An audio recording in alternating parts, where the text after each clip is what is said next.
Hey guys, Crone27 here. I'm doing an auto to manual swap on my 95 M3. It's an OBD1 car, and this isn't really a DIY, just more of a kind of an overview, and maybe it can help some folks out. I bought a donor car to swap all of the transmission components from. The donor car is a 1996 328 IS. It had the ZF tranny, the correct drive shaft length, the pedal sets. You're going to need the hard line from the master cylinder to the slave cylinder. Obviously the transmission.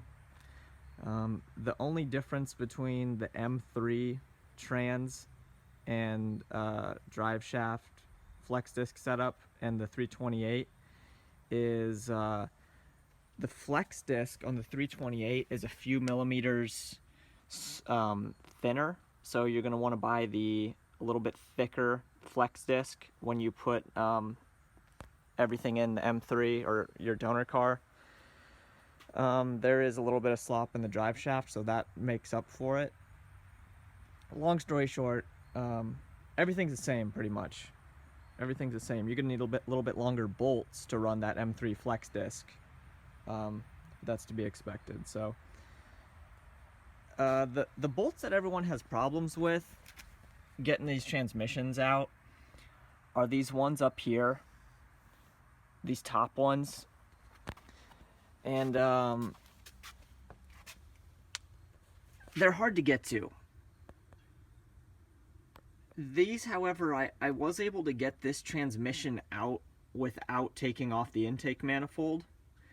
A lot of times there's like a little heat shield that is on the top of the tranny tunnel, and it starts to sag, and you can kind of push that up and out of the way, and you can end up seeing these from down below. And I'm going to show you the amount of extensions you're going to need to do that from below. It's all my tools here. It's a makeshift toolbox at the moment. I got this really long extension from Harbor Freight. This is a normal extension with then a wobble extension up here, and it allows the socket to move just a little bit. And I also have a 3/8 to 1/2 inch adapter, and I'm using a pretty big breaker bar to get those bell housing bolts out.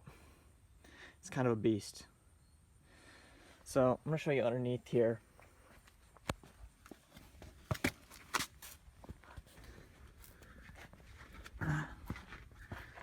So I'm all the way back here with the extension and the breaker bar, and you can get to those bolts. There's your starter bolts. Those are the ones that's kind of a pain in the butt. This one, and that one. And that's the alignment pin for the starter, and that's a pain in the ass too to get. Well, what I found is you can be all the way back here, and you can put a socket on the extension and tap right here on the starter with like a dead blow hammer, and you can knock that starter back off that alignment pin, and it will allow the transmission to release.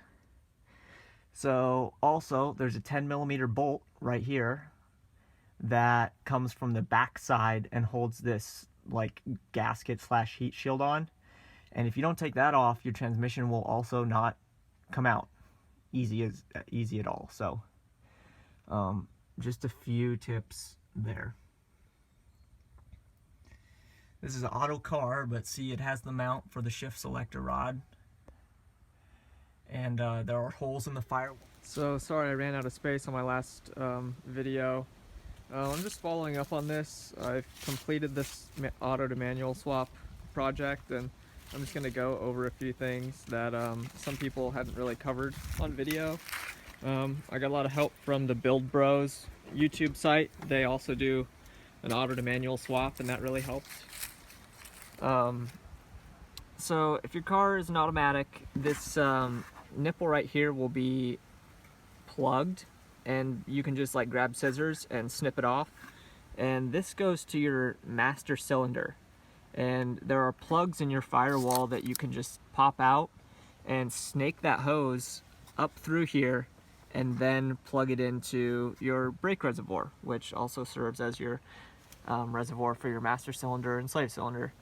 The hard line, the clutch hard line, don't bother going from the inside out. Start down below here. Go from the outside underneath the car and then snake it to the hole to the master cylinder. It's way easier than trying to snake the hard line through the interior, because it's just, you'll end up bending it a little bit too much. So if your car is equipped with cruise control, I would suggest taking this step. It's super easy to get your cruise control working. You can't really see it, but up here there is a switch. Every time you press the clutch pedal, it engages that switch. Well, normally there's a clutch switch in that position. And if you bought like a donor car or another set of pedals, you'll more than likely have another brake switch. It's the same switch that is on this brake pedal. Take off the brake switch, put it in the clutch switch position. Run 2 wires from the 2 top terminals on the clutch switch, and it goes right along here. I mean, you'll have to take these kick panels off, but run the 2 wires right here. There's like a factory wire loom right along here, and then wire those 2 to pins 5 and 7 on your automatic plug.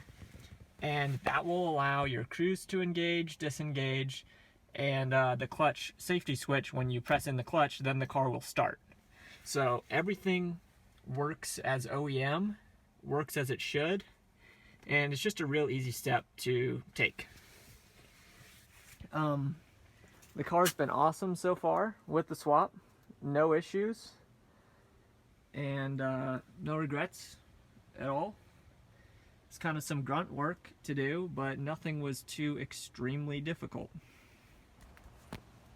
If you have any questions, you can shoot me a message and I can try to help, but my car is a 95 OBD1, so I can, it's got a ZF transmission, so I can, help as much as I can, but this is my situation.